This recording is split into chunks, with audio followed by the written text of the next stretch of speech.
everybody. I'm Lena-Colleen, and this is Filmmakers Lab. We have a new name. We have a new logo. We're going to have new guests.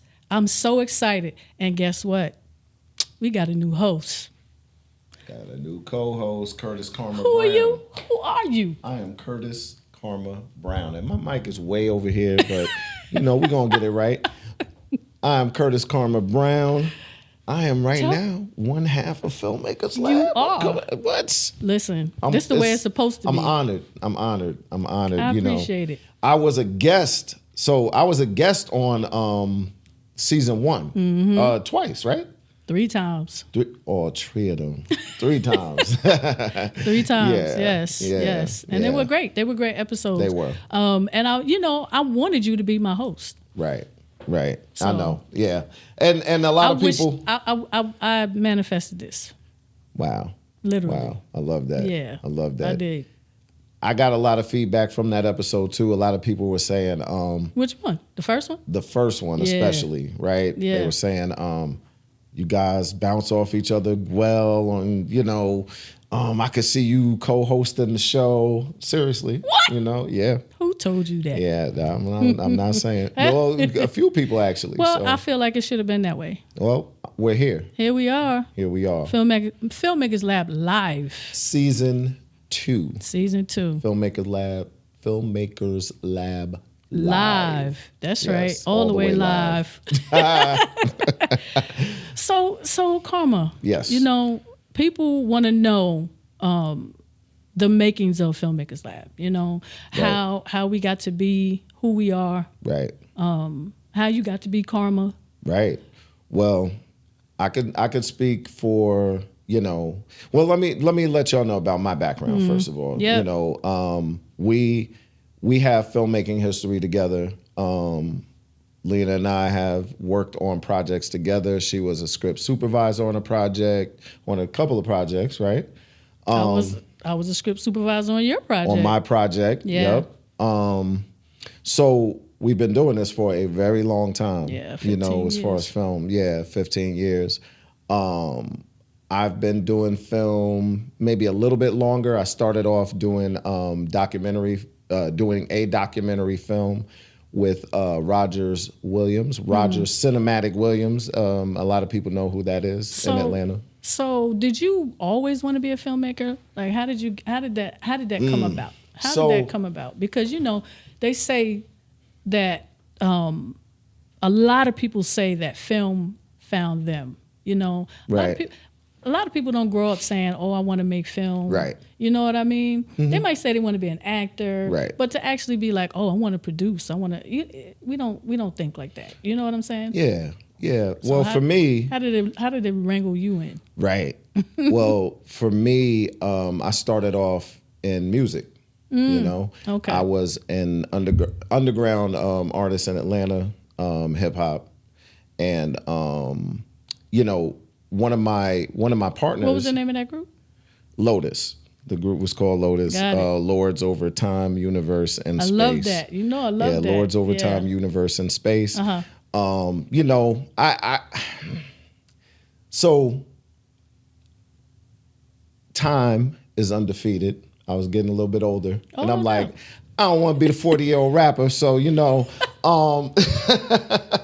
I was like, I was thinking ahead. You know what I mean? And not only that, I've always loved film. One of my partners and one of my best friends, Alan Marion, his sister Michelle works on films. Yeah. She's worked on films with Ava DuVernay and different people. She worked on films with Hype Williams back in the day. Nice. And Michelle,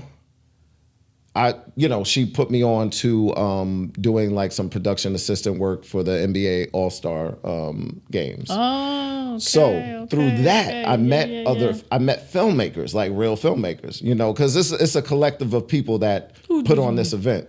Well, I met a couple of people. I met a couple of people that do this, and it just piqued my curiosity in film. So even more, and seeing Michelle do her thing, I was like, I had a brief conversation with Michelle, and I was like, I think I want to, this is something I'm excited about. I've always thought about writing a script. And she was like, why are you thinking about it? Just do it. Yeah. And, nice. Yeah. So my first script was horrible. I mean, no training, that's just all horrible. of us.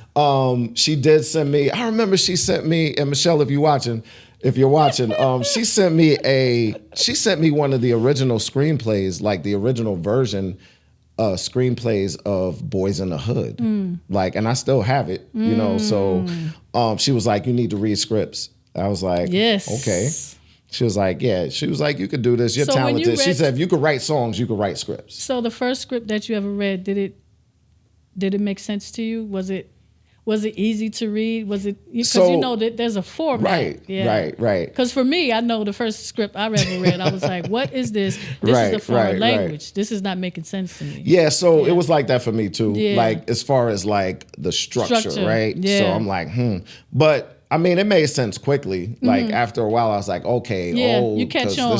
This makes it's setting up for the actors and the directors to be able to, exactly do what they need to do and transition. I think what was throwing me off was the scene headings. It's like, okay, is this the location? Okay, right. This is the location. So it didn't take long to understand. Got you. But that put the battery in my back, right? Yeah. Michelle, really introduced me to writing, and then after that, I learned producing and dove into that world. So no formal training. You just no formal self-made. Did your due diligence and Yeah, I studied a lot. Still. Yeah. I mean, even though I didn't go to NYU film school or a film school. Yeah.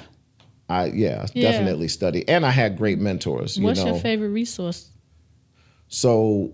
Well, all right. So as far as writing, there's a book I love, and anybody that's interested in like writing, right? Just writing, period. It could be screenplays, scripts, books, whatever. You most definitely need to read Story by Robert McKee. Yes, that's almost like a Bible. Yeah, Bible for writers. Yeah. You know what I mean? Yeah. It's that is a good resource. It's like that thick. Yeah. I was thicker than that. And I use it as a reference book now. So, Yeah.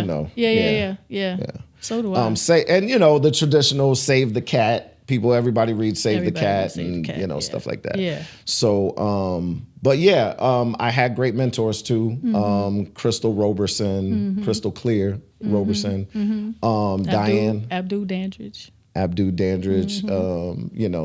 Ashford. Yeah. These are Atlanta filmmakers, producers, line producers, directors, people that, that are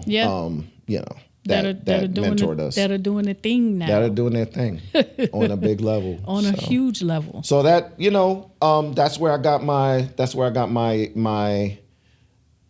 inspiration and my chops. Yeah. You know what I mean? For sure. Yeah. So yeah. Well, what about you? I mean, I know people know about me? They know you as, Filmmakers Lab, They do. What is your story? I want to know, people want to know. I know, but the people want to know. Yeah, okay. So I don't think you ever told that story. I have, actually. You have? Just once though. You need to tell it. Just one time. Yeah. But so, I've always wanted to write. That was my thing. English was my thing. I'm that person that's correcting people's text messages, even my own, to annoyance, till it's annoying. So I feel like I was born to be a writer, but I didn't grow up saying I wanted to be a filmmaker. I would write books, poetry. And when I say books, I mean like stuff for myself. Right. Poetry, never really focusing on any one specific thing. And then I moved to California to help a girlfriend out in a situation, and one of a family member asked me, why don't you try your hand at a script? And I said, no, for what? Like, it's too difficult. I tried to read one and just had me all turned around. And I just didn't think that, when you're doing one thing, you don't want to change. Right. It's like, but I tried it. I tried it, and I wrote camouflage. My military, book. My military background. So I had the manuscript for the book, and started writing and. They don't know what camouflage is. So she wrote a book. It's my military. It's about my military background.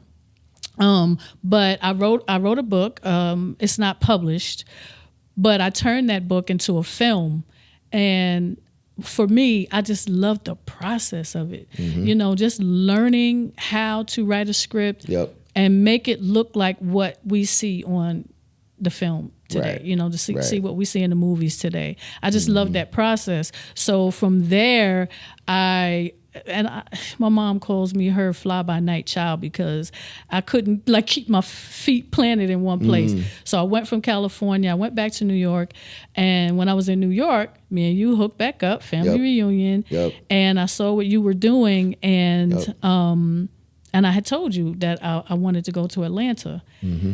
And it was just, I was being pulled there. I feel like God was tracing my steps for me. Like, this is where you need to be, because I had went to visit a few times and just loved it. I said, okay, this is where I need to be. And I got here and I got that call from Regina Nicole, and she wanted me to be a script supervisor. Another position that if anybody ever has a chance to do that, just do it one time or shadow somebody. Because what it does is, and I'm not going to go into what it is, but what it does is it opens you up to being able to have interactions with everybody on set. And when I say everybody, I mean everybody from the actors to the lighting people, to the makeup people, to the producers, to the grips. When SAG comes on, okay? Everything. When they come in and check out the SAG actors, you get a chance to interact with everybody.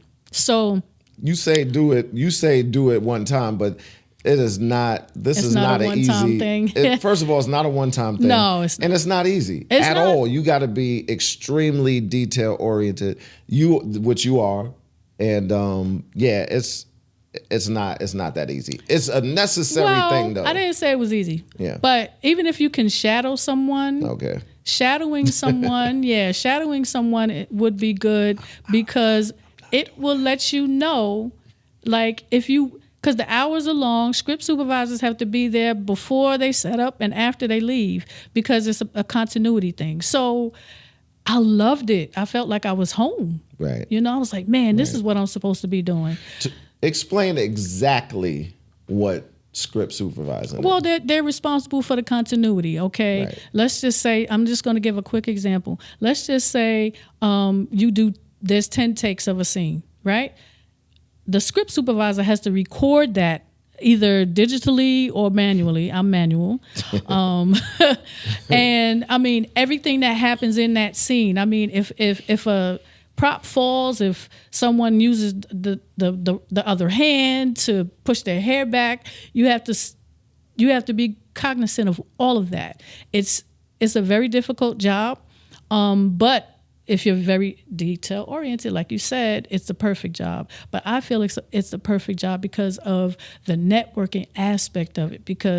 And of course, you have to be, you don't want to just walk up to an actor and be like, hi, I'm so-and-so. But, it has the opportunities. But the opportunities to be able to get to know people. So I've worked with Coke Daniels. I've worked with some I don't even, I hate to name drop. Yeah, you don't need to, but they can look Google her. Right. You work with Crystal Roberson. I worked with Crystal. But with that being said, I've had some, like you said, I've had some mentors that have helped me actually make my way through the film industry. So no, I'm not formally trained, but I've definitely been in the presence and have learned from some people that are really doing it big in the game. So yeah. So that's dope. You have writing. You got writing in your background. Yeah. You got script supervising. Yeah. You got in literature writing books. You know, you got a couple of books on Amazon. Couple books on Amazon. A couple of books that I'm selling on my personal website for sure. Yeah. Script coverage. Yeah. Yep. Yeah. We provide those services. Yep. breakdown of scripts. Yep. But yeah, and it's been what 15 years plus that we've been doing this on a consistent basis. I mean, of course, we had to slow down with COVID and whatever, but this is what we do. This is what we do every day. Every day. And Filmmakers Lab actually was born out of me getting to know so many people on sets. I said, man, you know, all this information. Right. I'm learning this information. People are asking me, and I'm saying, well, why don't I just start a podcast or something? You know what I'm saying? Invite these people on as to pay homage to them, first of all, you know, for actually giving me the information and being open to that, but also having them come on and putting their knowledge out there. You know what I'm saying? And, you know, teaching people out there that can't afford. So like really just giving information, educating, you know, on specific, aspiring filmmakers and established filmmakers on, you know, details of this industry and different aspects of this industry. Specific aspects. From actors to grips to script supervisors to producers. I have, you know, we had a composer on last year.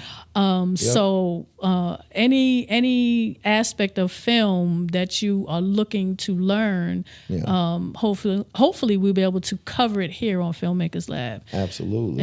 And of course we're here to inspire as well. You know, this is a tough industry. It's not, you have to know who you are as a person, and you know what you're gonna do and what you're not gonna do, what you're gonna take, what you're not gonna take. For me, so tell me, what do you, because we do, you know, you have to wear many hats as someone who is an independent filmmaker. You know, we are independent filmmakers that have worked on major sets, but what aspect of it do you like the most? Like, do you like producing, writing, directing? Because you've done them all. You've written. You've got producing credits, writing and directing credits. So the directing part is new for me, but I've successfully directed a project. I'll say one project, right? But my first project, I kind of hit it out the park, and I had a partner. Say the name. I had a partner. Unordinary Love. Yeah. It was a smaller project, but it was. There's no small or little, you know, projects. No, not in this business. And it got a lot of awards. Like, you know, it did get a lot of. How many did you get? I mean, it was a lot. It was like 30 plus awards, something like that. Pushing 30. Let me just say this. I didn't know it was 30. Well, let me say this. So Amanda Rosario Glass was, you know, I co-directed that. It was a short called Unordinary Love with Amanda Rosario Glass House, you know, nice but feisty productions. Yeah. And you know, we wrote it, directed it, produced it together. And did very well. It did very well. So as far as like directing, right? I, you know, to tell them, Quentin. Just to have a successful. Just tell them, Quentin. First project, like it went off pretty much without a hitch. It did, right? Yeah. And I did learn a lot. Now, looking back, I'm like, man, I could have did this better. I should have done this. You know, you're always analyzing yourself. It was your first project. Yeah, but you know, I'm always analyzing myself, what I could improve on. But you also got to look at what you did well. You know what I'm saying? So listen, there was a lot of things we did well. As a script supervisor, I did not see anything wrong. And she was the script supervisor for that project. Yes. So yeah. I do like. I think writing is probably my favorite thing. You know, Mine too. But I could see myself more and more leaning towards directing. The more I, the more I'm studying, my continued studies on directing, I'm like, wow, and I think a lot of people want to be a director for the accolades, like for the wrong reasons. Like you really got to love it. You really got to know what you're doing. Yeah. You really got to you got to take it seriously.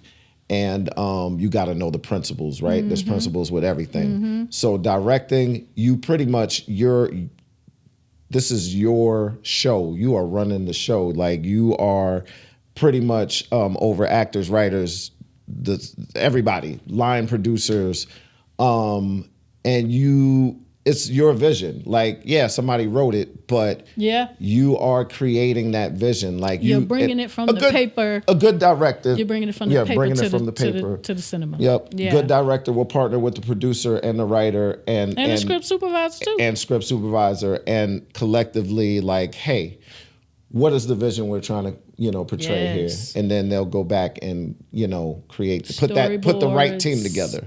Yep. For that vision. Yeah. You know what I mean? And sketch it out. Sketch it out. So yeah, that's okay. I'm leaning a little bit more towards directing. Yeah, we know. It's a slow thing for me though, because I want to do it right. Right. Yeah. I don't want to just do it to say you got to know how to block. You got to know how to what the light. Is the light right? Is the camera movements like?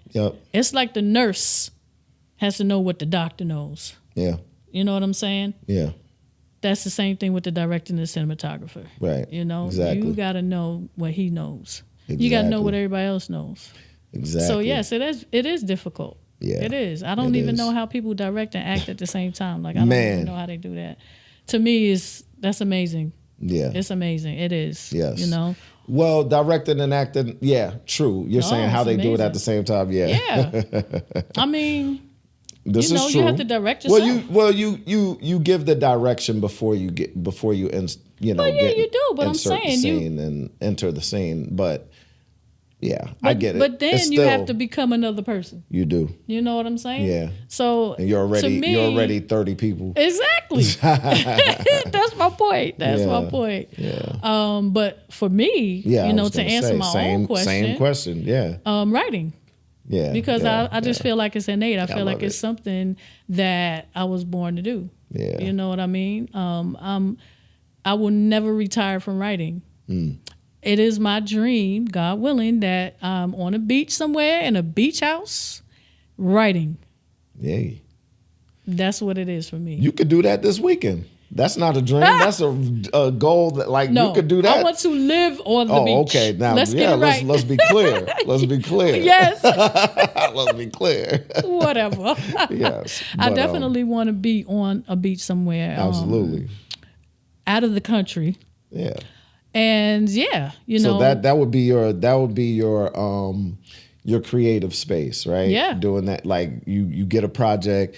Yeah, what beach am I going to be on this weekend to write this this month or whatever to write this project? I want my house to be on the beach. Oh, you want your house? Oh, I got you. Now I get it. Hey, I'm talking about traveling, like, I mean, we could do that too, but I mean, and we're going to do that. We do that, but right. I want my beach to be on the house. My beach to be on the house. I want my house to be on the beach. Hey, and I love it. I want to be able to be 90 and 100 years old still writing.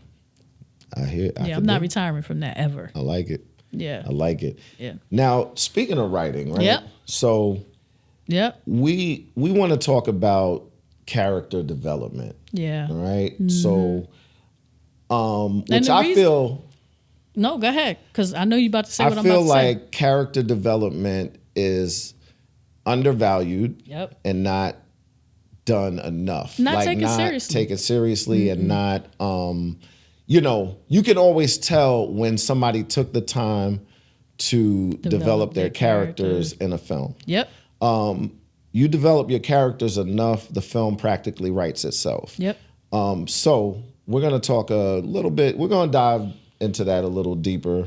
Character development. What are your thoughts on in general about character development? So for me, character development comes before I even write my script, and it should.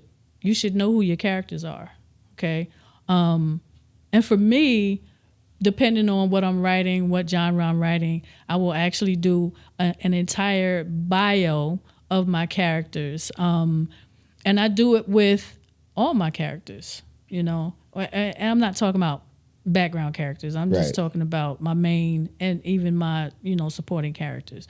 I do a bio and I ask questions. Now, for me, it has gotten to a point now where I'm actually embodying my characters. I'm living my characters when I sit down to write. I can actually get into their psyche. But that comes from knowing who they are. I have to know who they are. I ask them specific questions. Give them a voice. Yep. Who are you? How old are you? Where did you come from? What are your childhood traumas? What school did you go to? Were you good in school? Did you have friends? How many friends did you have? It gets that detailed. Can I not to, cut your thought off, but can I also say too, what she's saying is right and exact. And the thing too is, even though, and I think some writers, right, they have an issue with like going that deep because they're like, nobody's ever gonna know. Like, it's not even gonna come up in the film that, their mother died in a car accident when they were 12. Like, that's not even going to come up in this particular film that I'm writing for this character. It's not going to come up in the film. But the thing, right, so why is that important? Of course, I know why. I was about to tell them why, but I want you to tell them why are things like that important? Why is it important to go that far back into the character? Well, as human beings, when we make choices, those choices are based on the experiences that we've had. Right. Yes. If someone's mother died when they were 5, they might have abandonment issues. Okay. Yep. And that is going to rear its ugly head, or maybe it won't be ugly in that person's adult life. Right. That is why that's important. You need to know. It makes the character real. It makes the character real. It makes the character real. It makes the character relatable. How many people in this world can say that they lost a parent at 5 at a young age? A lot. And I'm not saying that every person's going to react the same or act the same in their older life, but there is going to be instances where they're going to react a certain way about things because of that. Okay, especially if those traumas have gone unchecked. Right. Okay, so, and even if they have, still people do what their experiences have embedded in them. Right. So that is why it's important. And it's also giving the writer a reference for the voice of your character. That's so right. So there'll be a situation like you'll create a scene or you create, maybe even some dialogue, right? And you'll say, you know what? My character would not say that because I know my character's mother died in that car accident back then. So she wouldn't say anything like this in this situation. Now, the audience might not know that much of, the bio that we write for that character, but we know, and it's making that character real, and it makes it easier for you to write the actual dialogue or the scene or the action for, like, my character wouldn't act this way. My character would not go to this place because they're atheists. My character would not eat this food because their mother force fed them this food their whole childhood life. It's stuff like that. You know what I mean? And it just gives layers to your character and makes your character real. And it's the hidden energy behind your character that the audience does not see. Right. And you give that to your actor too, like a good director will let you know, like, hey, so this character, you used to be abused when you were younger, so So I'm gonna give a reference, Kill Bill. Okay? Yep. So with Kill Bill, even though we didn't know, one of my favorites. Oh, come on now. Yeah. I know, we know Quentin. Even though we didn't find out about the characters until Kill Bill 2, right? We found out about the characters. Right. Okay. Right. In the first one, it's like, man, what's all this killing? Why is she so mad? Right. She is mad. Who is she mad at? Right. And I couldn't wait for the second one to come out because I know how Quentin writes, and I was like, that's what I'm talking about. Now we know. And he was very overt about it because even the Asian girl who was in the little crew, he went back to show exactly why she was the way she was and showed specific examples. So for Quentin, he's telling you why these people act the way they do. Right. Okay? Right. And does it in a lot of his films. Right. But a lot of people don't do it in their films. Yeah. But it still makes the films absolutely relatable. What I loved about, Kill Bill 1 and Kill Bill 2, right? So Kill Bill 1 was really action.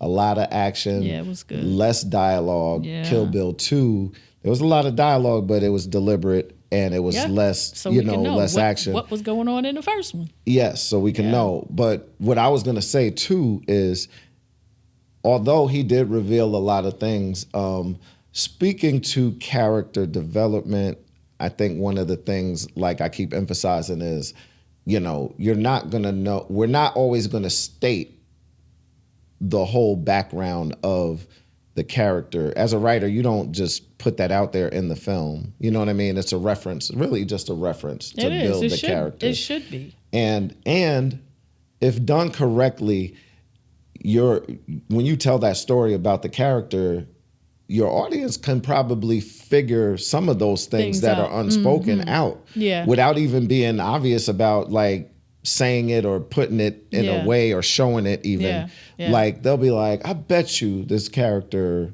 had some childhood abandonment issues, or this character was a brainiac and grade, all the way through, school, or this character, had a lot of enemies or whatever. You know what I mean? So Yeah. So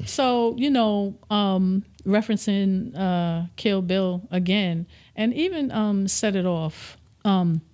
What's important also is when you are developing your characters. So when you're in the beginning of the movie, your characters are one way, but then you want to develop a character arc for your characters. Okay. Yep. They started at point A and now they're at point Z. They had a transformation. Whether it's good or bad. Right. Okay, whether it's good or bad.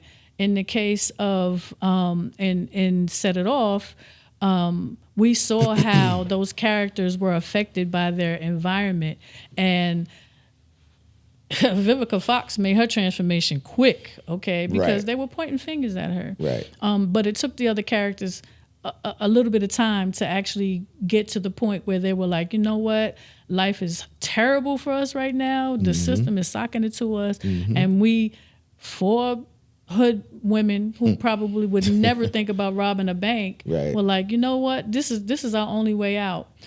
So now you're seeing the character development and the arc, and the one who was most affected by that was Jada Pinkett. Right. She met this man who was somebody she probably would never ever date. Right. He was so like intrigued with her because she's from the hood, and it's like, oh wow, okay, I'm attracted to this woman, but she's so hard. Right. Right. And then he started rubbing off on her. Yep. And she started bringing it back to her crew, and it was like, girl, what's wrong with you? You know what I'm saying? That's the puppy at the bank. Like, why we even have a conversation about him? We're from totally different worlds. But then you see where her character is at the purpose. end. Yeah. Same thing with Kill Bill. Yep. If you got in her way, you was getting it. You was getting it. Right. Okay. Right. My mission and goal. Okay, and we can talk about that in another episode with the internal and the external conflict. Right. I'm trying to get my child. Right. And he got my baby. Exactly. And he shot me in my face at my wedding. That's the external. Right. Yes. So she went from that to I'm going to get my baby. Right. And then you saw that whole mothering. So that's a character arc, which is important as well, you guys. Like, you don't want your characters to be linear and don't have any substance. Yeah. Okay. So because your movies will show that. Yeah, there's layers. Build layers to your characters. Yes. Make sure that they have make sure they have some contradicting qualities too. Yeah, some nuances. Like, yeah, they're some nuances. Yeah, this guy is a spirit. He's very spiritual, but he also goes to the strip club. He goes to Magic City on Fridays. Okay, on the low. I mean, I'm just saying. You gotta add these extra. Excuse me. You gotta add these extra. You know. Even the mic is like whatever. you have to add these. You know, to make them real. Yeah. Because this is as humans. Relatable. As humans, yeah, right? They need to be relatable. We're not one way. Yeah. We're not one no, way. No, we're not. So think about that with your characters. We give characters nuances, like she says, like quirks, things that just make them real. Yeah, just make them real. Yeah. Yeah. So. Yeah. Yeah. I mean, like, really think about it. You know, really think about who it is you're presenting to people, because that's what you're doing. Your characters are presenting your story. Yeah. You know? Exactly. Think about that. Think about who these people really are. Who in relation are they? to the story. Yes. And especially, so you brought up Set It Off. Mm-hmm. So what's good is about you bringing that up is, you know, when you have an ensemble cast, it's like your characters, there's principle to that as well. Like the type of characters that you have that are on screen together. You have certain types of characters. Yeah. You know what I mean? For sure. So you need to, you know, really focus on these things, like what are the principles of these characters of an ensemble cast, and develop those characters, each one of those, you know, deeply. Like, you know, your soft individual, you know, the quirky. Who would be? What would you say would be some of your like ensemble? Like, give some examples of different types of character in ensemble. So, I mean, if we go back to Set It Off, Latifah was the hard one, the one that never wanted to leave the hood. Right. She was okay with going out the way she went out. Yep. TT. Tough girl. Tough girl. Yep. Tough girl. Right. Exactly. You know, tomboy, over the line tomboy.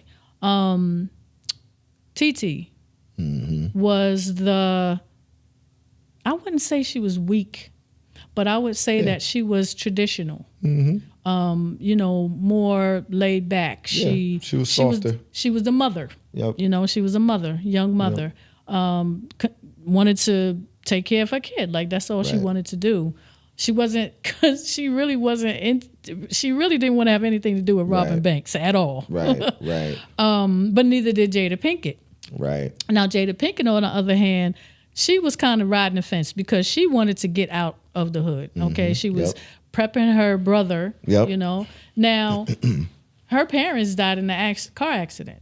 Right? So she was taking care of her brother. Okay. Exactly. She's going to respond in ways that are going to reflect that. You know what I'm saying? Because that was the trauma that was not tapped into. Right. So now she's desperate and she's doing things that she doesn't want to do. You know what I mean? Exactly. But she would be the character that I would say is kind of riding the line. Like she's Switzerland. Okay. She's the neutral character. Right. And then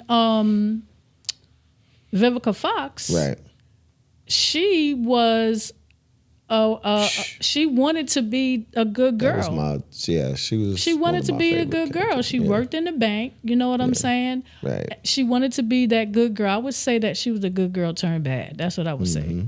You know what I mean? Good girl turned bad. Didn't take long for it to happen because they put a neck. You know, they had about a neck. You know what I'm saying? Right. Just because she knew people that came in to rob the bank, you know, she had something to do with it. You know what I mean? Right. Which is insane. So yeah, showing the different dynamics of your character. But you have to be able to relate to them emotionally. Right. You know what I mean? You have to be able to relate to them emotionally. With TT, she lost her son. Right. How often does that happen? Right. A lot. Right. You want to be emotionally invested. Yep. Yeah, you want to be emotionally invested in your characters. You know what I'm saying? Jada Pinkett, you know, wanting to get out the hood and doing everything that she could. And I mean, doing things that were questionable. It's like, wow, okay, this is what you would do. This is how far you would go. You know, she was, not only was she Switzerland, but she was a desperate character. Right. You know what I'm saying? Yeah, putting her morals on the line and putting her things on the line. Yeah. Big time. So that's, you know, that's important with the characters because like I said before too, you know, show like the human in them, you know, show that, okay, like we'll introduce a character one way and then we start peeling back the onion like, oh, wow, this person does, okay, but why are they, you want to have those moments with your characters, you know what I'm saying? Yeah. So, no, for sure. Absolutely. And, you know, my characters talk to me. Oh, really? My characters talk to me. They literally, my characters talk to me. They literally tell me, this is what I would do. This is how I would do it. Mm-hmm. Yeah. They talk to me. But, I mean, I have to be in that space. It's not like I'm sitting here on the mic right now. And my character's like, Colleen. No, it's not like that. It's when I'm actually sitting down and having my writing time. And well, it's funny because you, as a writer, the way you get into character or you have your character, you're absorbed with your characters, it's almost like how an actor would be, right? Yes. The actor really becomes the character. Yes. So, and I think that writers should take acting classes. Yeah. That, you know what, you've said that before. Yeah. You know, I mean, for me, you know, right. I feel that it's a necessary thing. Yeah. But I've been putting it off because I'm shy. Like I'm not in my mind, I'm thinking when I hear people talking about acting classes and improv and things like that, I don't even feel like I'm equipped for it, you know, but I still believe that it's a necessary thing. Yeah. You know what I mean? One day, I don't know when, but one day, one day I'm gonna get up the nerve to actually take some acting classes, and I want to do it with Tasha Smith because I heard Tasha Smith is she's the person. Well, you know, that's a lot the person of people, you go to. Yeah, you know, that's the person that you go to learn. But so you know, with the character bios, I'm sorry. With the character, I got turned around a little bit. With the character bios, I felt that it was so important that I actually wrote a book about it. Yeah, that's right. Yeah, crafting compelling characters. Say the title again. Crafting compelling characters. Where can they find this book? They can find it on Amazon, but I also have it on a private page called Beacons. And, you know, that information to be in the description. You all will be able to get the book. It's an ebook. It's not a hardcover book. It will be, but right now I wanted people to have access to it right away. So that's why I made it into an ebook. Nice. And it's 44 pages it's a nothing quick read, easy but read. Information. I wouldn't say it was easy, but I would definitely say that it tells you from beginning to end what you should be looking for. Well, it's not a thick, you know, when I say easy, it's easy to get through. Well, but maybe not. I don't know. Yeah, but it's loaded with information. That's most important. It's definitely loaded with information. I even put in the questions that I use, a lot of references that you can go to. There's a lot of, actual references that you can go to. Right. Even if you want to check my information, I put all the references in there. So yeah, that's available to whoever wants it. It's a fair price, and I say get it even if you're thinking about writing a book. I mean, writing a script. Right. You should get it. Also, too, I think I spoke. I don't know if I spoke earlier about this, but you're gonna hear me mention this book a lot. Is Story by Robert McKee. Mm-hmm. That is a great book on screenwriting, screenplay writing, character development. It's every aspect of writing, right? So it covers everything. Yeah. Fantastic book. Definitely pick it up. It is. It's big. It's long. You can use it as a reference book because it's a beast. It's like a beast of a book. It's like really thick. It is. But you learn something from page one. Yeah. Like exactly. from the first page. From the very first right? page. Yeah. And it's one of those, like you said, it is a reference book, but it's a book that you want to read through more than once. Yep. Yeah, it's one of those. And just read scripts. Like that's, if you want to learn about characters and how, like how to write for characters or, things of that nature, just read scripts. There is a great resource called simplyscripts.com. Yeah. They have like almost every script ever published. Almost. Look, almost. Yeah, almost. but you know what though? You can even Google, because I found The Woman King. Yeah, which is a great script on Google. I just Googled it and it came up. Yeah. And I downloaded it just like that. So yeah, you could just Google it too if you can't find it on Simply Scripts. Yeah. So yeah. Yeah. Yep. Okay. What we got next? What we got going on? With Filmmakers Lab being in its new season, we're going to be adding new segments, like I said. One of them being just the two of us talking shop, but also talking about TUBI films. And yes. So we have a segment. It's called To Be or Not To Be. To Be. Double entendre. That is the question. That is the question. So it's a segment where we're going to be featuring a TUBI film. We're going to be featuring a TUBI film where we're going to grade it. We're going to grade the film. And we have a certain grading system that we created. Let me just break it down real quick. Okay. Sure. So the grading system is going to be on the story itself, the storyline, the plot, the characters, character development, the complexity of the characters. The cinematography, the visuals, of course, that's important. The acting performances, okay, and the theme, the message. Like, is there a message? Yes. So our grading system, and you'll see it somewhere on the screen when we talk about it. It'll either get 1 reel. 1 reel is bad, not a good film. 2 reels is bad, still bad. Well, fair. 3, because it's 4, right? It's 4. No, it's 5. 5. Sorry. Right? So that's right. That's right. So no. So 1 is terrible. 2 is is pretty bad. 3 is fair. 4 is good. 5 is great. Great. And it's going to be reels. Film reels. And we're going to give it 1 reel, 1 to 5 reels. If we give you 5 reels, if we give the film 5 reels, it's a must-see. If you get 4 reels, you check it out. It's very, very good. Very good film. You get 3 reels. We recommend it. 3 reels. Okay. Yeah. Check it out. It's all right. I wouldn't watch it if it's 3, but okay. 2, you're like, yeah. My producer's laughing at me. I don't think you need. Yeah, you could pass on that.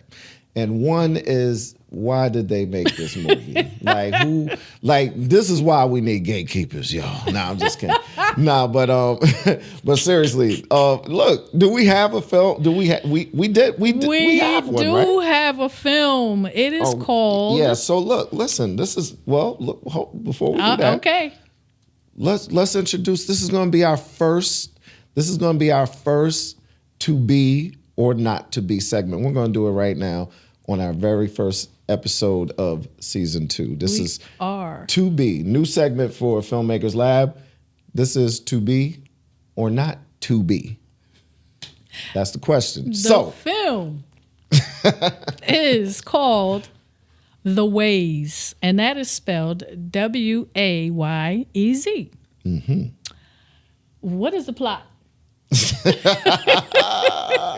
So if it takes us a while to even understand the plot, we're coming out the gate a little shaky now because it took us almost watching the whole film to even understand like what the plot was, and we're still kind of shaky on that. So the Wayez, right, is a family. That's the name of the family, Wayez, right? So crooked pastor who has who's doing some underhanded stuff, and his family is wants to sell his church. To his son-in-law. To his son-in-law, and they're just doing all kinds of crooked, underhanded. They never say what the crooked, underhanded things. And that's the thing; are. It's a mystery. It is a mystery all the way to the end, and you still don't know.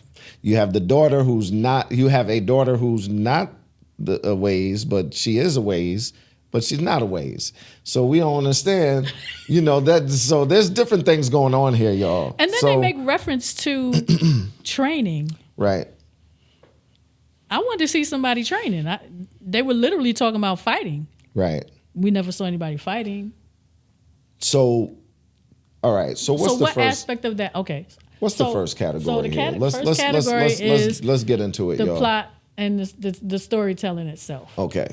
We were confused, both of us. I was confused. You know what I'm saying? Look, and this is how we're going to rate now.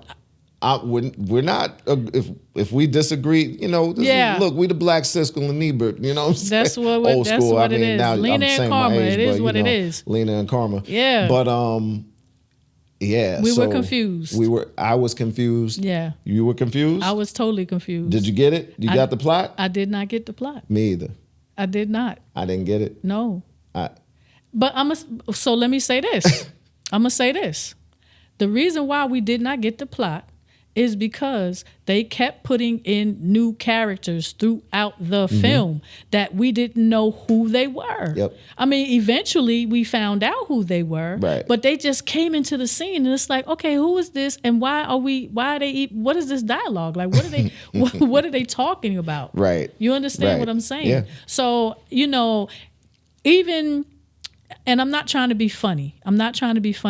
I'm really critiquing it because I sat down and I watched the whole thing. Okay. Yes. Even though I was totally confused, I wanted to know where it fell apart.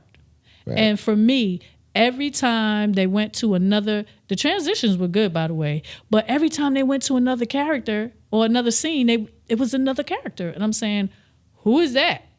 Yeah, and the character, so they didn't introduce the characters properly. We didn't know who the main character was right away, and we're still kind of like, I don't know if this person is the main character or wasn't it. You need to know who your main character is in the first 30 seconds, or minute, really, first minute of your film. Yep. There shouldn't be no confusion about that. No. So there we go with character development again, right? And that's our next one. Yeah, character development. Characters were not developed at all. We know that there were a lot of family secrets. We know that there was a lot of family violence. And even a lot of who's in control, I'm in control, right. Type situations in the family. But it didn't really amount to anything. It didn't gel either. It didn't. Like, it kind of was all over the place. Yeah. So they're telling the way they told the story, or the way they were alluding to things that never transpired. Yeah. And a lot of different things. So we were kind of like drawn, like we're going down this road now, we're making a turn here, and now we're introducing another character with another situation going on. And I think it was because of what happened at the end, where you saw the brother and the daughter, right? And what did he even say to her? I don't even know. He was explaining to her about the mother who he killed, right?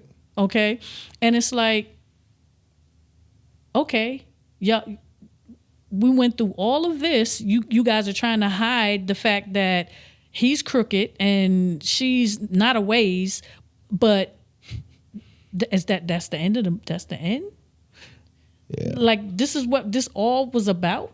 You know what I'm saying? Right. It didn't mesh. It didn't gel. It didn't make sense. We're gonna get back on that on character, but again, like, for real, like, what did you think the movie? What was it about? I don't know.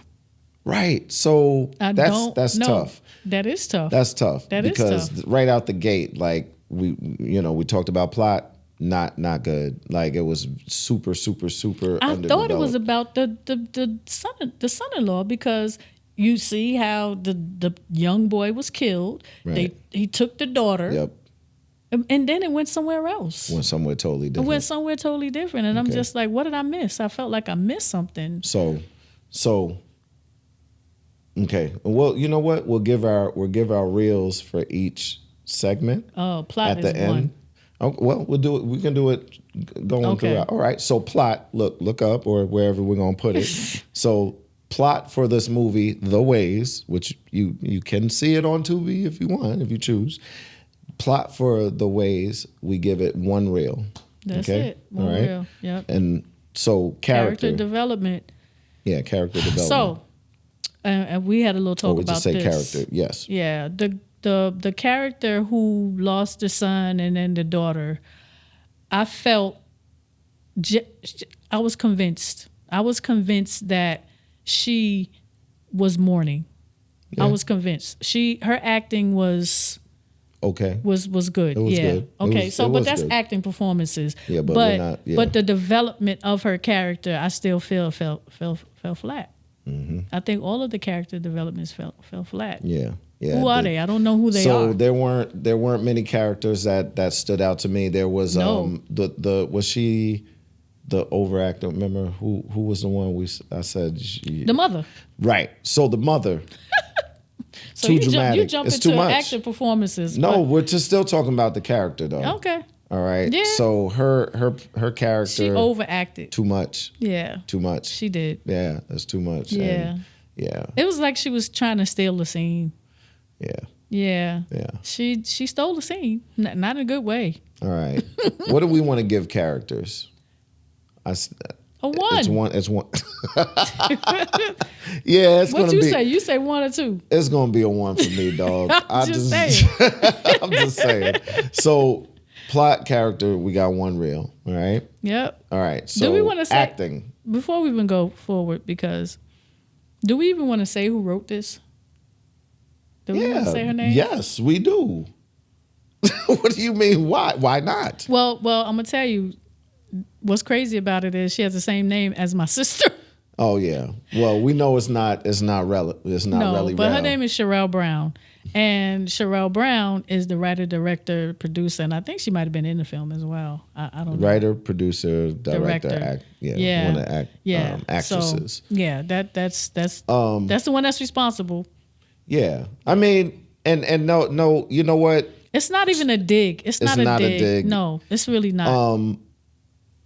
And that just because we don't like it, and I'm not going to do this. I'm not even going to say I don't like it. I'm just saying I didn't get it.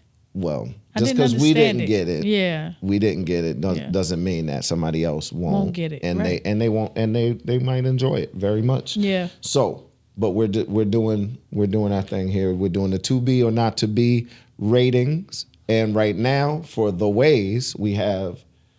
Plot is 1 reel, characters 1 reel, and acting. Let's talk about the acting. I mean, the acting wasn't terrible.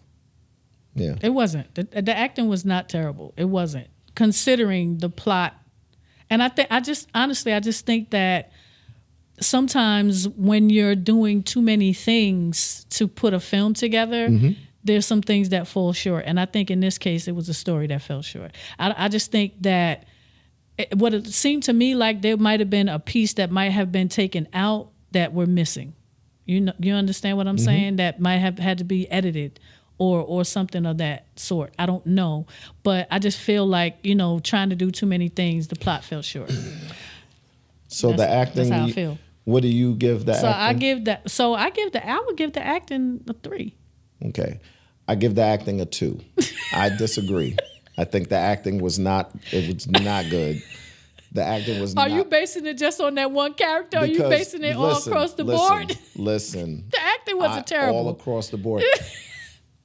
You can't have two good actors. Uncle Kevin was horrible. He was bad. I think the pastor was good.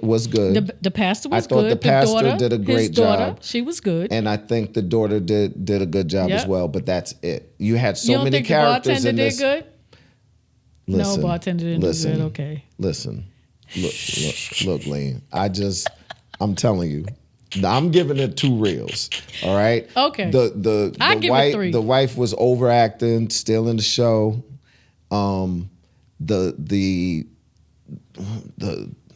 It just wasn't good. I did enjoy the pastor, right? I thought he was okay. He was all right. But here's the thing. He was all right.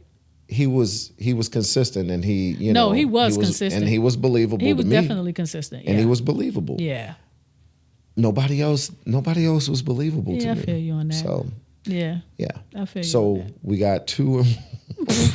So what's that? 1.5? That averages to 1.5 reels. Yep. All right, 1.5 reels on acting.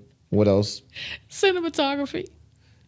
The cinematography was decent. It was decent. I'll give it a 3. There was some of the camera work was a little sketchy. Yeah. It was a little sketchy. Just transitioning in and transitioning out. Yeah. And catching not catching the person's face in time. Yeah. Just, you know what I'm saying? Things like that. It just made amateur. 3 though. It did look amateur. But we know it was an independent film. Yeah. So to be an independent film that made it to Tubi, I give it a 3. I'll give it a 3. I'll give it a 3 too because even the lighting work was decent. Yeah, the lighting was decent. Yeah. Sound was decent, actually. Decent. Yeah. So these are things that, when we talk cinematography, sound and lighting are super, super, super important. We had sound, we had lighting, it was good. Transitions, they were kind of weak, some of them, but honestly, the visuals were good. Yeah, the visuals were good. So. Now, the only thing that really blew me was every time they would shoot somebody. Didn't sound like no blood came out. No blood. No blood. It was like a little spot. It was like a little. Not even a spot. They gotta get in some of them.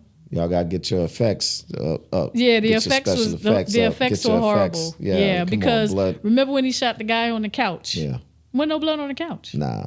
Did y'all forget to put the blood on the couch? Y'all forgot to put the blood on the couch. Y'all forgot to put Those are things that you cannot Y'all forgot to put the blood on the couch. Yeah, because you know, honestly, you have some people that's what they look for. They're looking for the blood, okay? So if you're going to do it right. I'm just saying. And when I say looking for the blood, I'm not talking about a film connoisseur. I'm talking about people that like blood. Yeah. In movies, you got people that's why that's the only reason why they watch. People are getting shot in films and stuff like that. Like, come on now. If it's that type of film, I need to believe you. Yep. I need to believe it. I need to believe you too. For real. So. All right. Okay. So we giving that a 3? Yeah. So where we at now? Yeah, give it a 3. So one we got plot, got 1 reel. So we combining out. Yes. Okay, got it. Oh, we'll give you a total at the. You're gonna see. You'll see the accumulated total. How many reels you get? Right. We give half reels too. It could be like 3.5, 4. Whatever. Okay, so we'll figure it out. Okay. So 1 and 1 is 2. At the end, we're gonna see it at the end. So we got 1 reel. We don't need to do it right now, but for plot, 1. 1. For what's the plot, second one? The second one character, is right? Character development. Yep. 1. Mm-hmm. Cinematography was 3. We both agreed, right? And then acting performance is 1. It's 1.5. 1.5, right? Because I said 2 and you said 1. Yeah. No, did I say 2 or 3? I said 3. You said 3. I said 2. We got to write this down. You said 3. I said 2. Okay. All right. So where we at? All right. So what's the average? So that sounds like it is 2.5. 2.5. Yeah, that sounds like 2.5.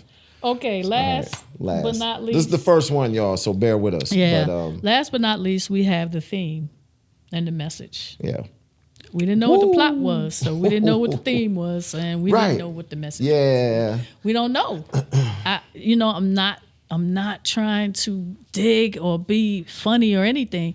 I could not follow the film. There was no structure there. You know, I originally thought that it had to do with the Crooked family and that there was going to be some kind of catalyst that would, move the story forward. Right.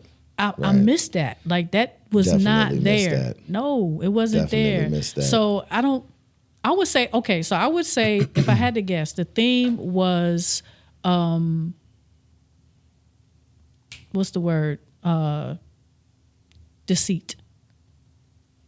A deceitful type. Because because they kept talking about, this one ain't in the family and the crooked, they crooked and this, that, and the other. I'm guessing because, that's the feeling that I get, that the theme is deceit. You know what I'm saying? Okay. Family secrets. You had to think about that. Man. It's not clear. I had to pull that one out. out. So the theme is not clear. It's not. Like we don't understand what this film was about. No. We don't. Sorry. So what, a 1? 1. 1. We'll give you our. So this concludes our first segment of To Be or Not To Be. And I picked the movie. And we're gonna and mind you guys, this is a movie. Look, we do it a certain way. We process it. We separately watch it. We come back. She's not giving me feedback before we meet here in the studio. Not at all. So yeah. And this is how we're gonna do it. This is our first To Be or Not To Be. You see our total somewhere on the screen, We give this movie. And what do we give this movie? So look, listen, guys. Check it out for yourself. Yeah. You know what I mean? Yep. Like the Wayez. We're just giving our expert opinion on the film, and it's an opinion, though. Yeah. It's still an opinion. Yeah. So just based on what we know as filmmakers and what we've experienced and what we've actually written ourselves. Right. This is experience. Your film has to be succinct on the page. If it's not succinct on the page, it's not going to come out good on the screen. I will say this. Sherelle Brown got funded, and she made a film that is on Tubi and being distributed. Yep. So congratulations to you for that. For sure. Definitely. Yep. That's an accomplishment. That is definitely an accomplishment. Okay. And waiting to see what else you put out. What else? What else? I'm curious to know if this. I'm gonna look for some more of your films too. See if you have anything else out. But congratulations to you. Yes. Yep. Congratulations. So, that ends our segment. That ends our segment, and that ends our episode. This ends our episode of Filmmakers Lab. It does. Season 1. Season 2. Yes. Episode 1. Get it right. Ooh, yeah. This ain't episode 1. This is the introduction episode. Oh, it's the intro. That's true. We actually have a episode 1. That's coming. Which is coming real soon. Yes, very soon. So you guys got to look out for that. Filmmakers Lab live. We are live, right? That's right. We all the way live? We're all the way live. All the way live. And that concludes our episode for today. You don't. What you working on? So what you got going on? 'Cause you don't be telling me everything. No, I mean, before we head out. Yeah. I'm working on something quietly. You are working on something. So I am working on something so I mentioned Unordinary Love, the film short that I produced with Amanda Rosario Glass. We are working on a feature together right now. It is a rom-com, romantic comedy. Yes. And it's going to be pretty dope. Nice. It's going to be pretty dope. We're in development right now with that. So be on the lookout for that. Look out for it. What you got going on? Oh, man. So my film, Gramland, that did well in the film festivals as well. I don't want to have to do it, but I have to produce it. It has to be made. I don't want to do it, but I have to put my foot forward. You won a lot of screenplay writing awards for it. I did. Yeah. So I thought it was 9, but it's actually 7. It needs to be. They're on me about it. Right. You know, it's like, okay, you won these awards. Now we need for you to make it. It's a short. It's 10 pages long. It's not, one location. It's not even that I can't afford to do it. It's not even that, getting the funding for it. I just haven't had time. Filmmakers Lab is actually, I help people write their scripts. So that's what I've been doing, for the last 3, 4, 5 years, right. Working with Keyshawn Powell on with urban media, urban artistic media. Mm-hmm. Just finished. We haven't finished those films yet. The Key Part 2, the Key Part 1. Right. They just premiered it on Queens Underground Film Festival. So I'm still got stuff in the film festivals. He's out of New York. I've been working with Hologram Productions, Tafara Nava, on a film. I can't even say what this film is about, but I will say it deals with a sport, and a sport that you would not think that 2 black women would know anything about. So just let that run through your mind. Let that run through your mind. Let that marinate. Just let that marinate, right? That's what I've been doing. I haven't even been script supervising as much because I've been helping people with their films. I've been doing some consulting as well, as far as like screenplays. I've done some podcast consulting as well. So, you can reach out to us if you need that. And we've been doing that. We've been doing this. We've been doing the podcast, that's bringing season 2 in. I'm just so thankful for that, because season 1 was great. It was awesome. It did exactly what I needed it to do and what I wanted it to do and what I know God purposely put in my head to do. Right. So I'm very grateful for that, thankful for that, for all the support that I got from everybody. And just look for some more stuff from Filmmakers Lab Live with the new segments. That's right. With the new host, new logo. I mean, everything. So everything new. Yeah, so we're about to wrap this up. That's right. That's it. Filmmakers Lab. What? Episode 1. No, you keep saying episode 1. It's not episode 1. It's the intro episode. He wants it to be in episode 1, but it's not. This is our intro episode, just to give you a taste of what we got going on here. We got coming up. Filmmakers Lab. A lot of newness. Yes, definitely. A lot of newness. So we'll see you on the next one. Thank y'all. God bless. All right. That's a wrap.